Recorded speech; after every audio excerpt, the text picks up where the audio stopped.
Welcome to my chat number 6, I think it is.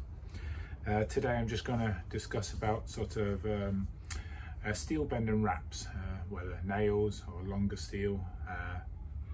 Very quick piece of history. I will be writing about this in the historical steel bending book. But so steel bending been going for a long time, and then in those very early times, really steel was probably bent with, well, was bent with handkerchiefs or pieces of fabric, or possibly even suede back in those days. We haven't got the full details, but I've got pictures in the early part of the 1900s, and it's usually some kinds of fabric that's being used to wrap nails, long bars. They're bracing them and whatever particular position. So they're wrapping them kind of loose but fixed at the end. No rubber bands as I can see. So basically, even if we jump forward to the 1990s and the early part of the internet starting in the 2000s, we were pretty much in competitions still using a towel. You'll see many pictures from the British and European grip championships of us wrapping the nail tightly in a towel. If you look back on early grip board messages from that early 2000 times, and we're doing the bends in a tightly wrapped towel, whether it's reverse, double overhand or whatever. If I remember correctly, it is Pat Polivitis, the Terminator, who I remember seeing utilizing some suede wraps.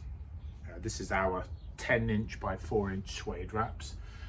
And it was pretty shortly after either Pat and a couple of the Americans started using them that we started to use them in the UK. And of course, whereas a towel has a bit of give in before you get some protection, this one you could kind of like hold far better. So really we were all just using a single wraps on one on each side, and then suddenly you would see somebody go to a double wrap. Now, after a short period of time, we kind of realized as the wraps got thicker, they gave a bit more length in a way, because the tightness of it created a touch more length. So your leverage, you grew the leverage, whatever position you do, even reverse, to be in further. So you kind of lengthened the bar, and you only need to lengthen the bar by another millimeter, but you certainly were lengthening it.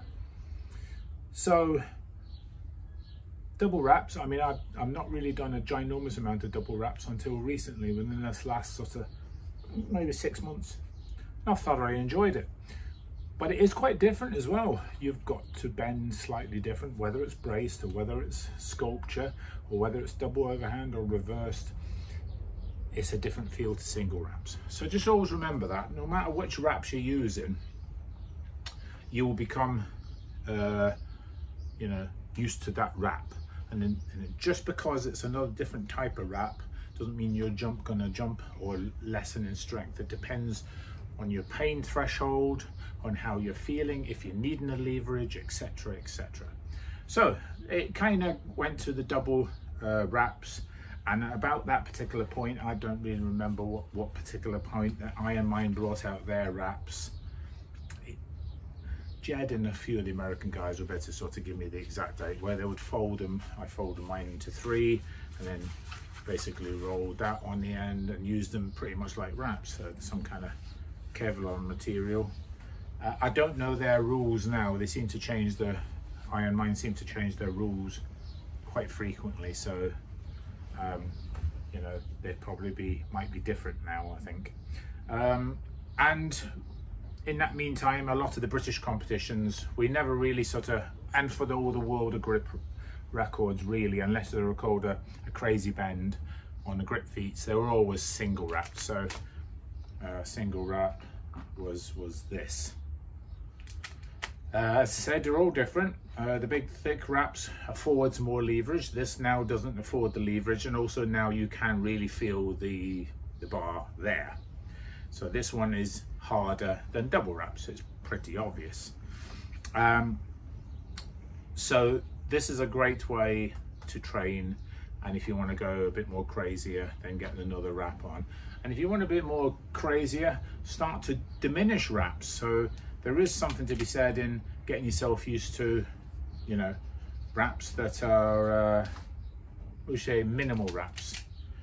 And it doesn't go much more minimal than if you say wrap your bar in a single wrap. So we've utilized this in some rules and regs. It's quite easy. You don't even use the elastic bands. You just wrap it like that, and then off you go.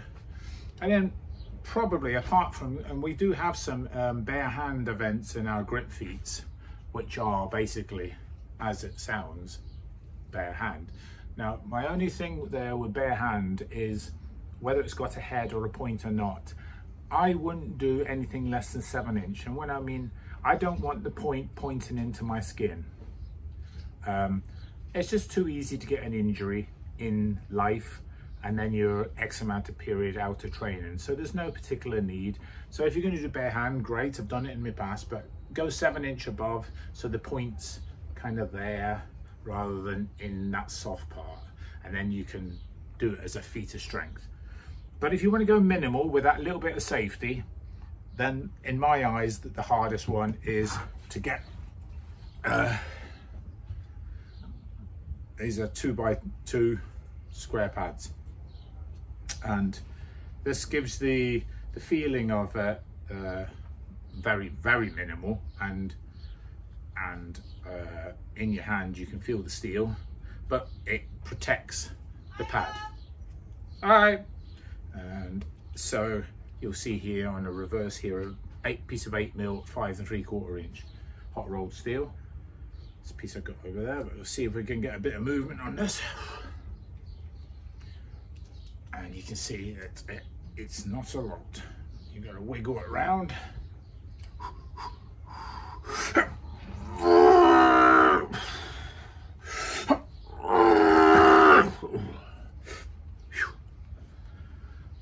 Go, and here you go. You can see the steel where the mark is there and there. I think that's probably the most brutal one, that's still safe. And I hope you've enjoyed this one on a bit of history and the kind of different things that you can do with your steel bending. And also, no matter what style, braced, reverse, double overhand, double underhand, headlock, any style, snapping, usually more wrapping means you've gained a leverage and it's a little bit easier. Take care, guys.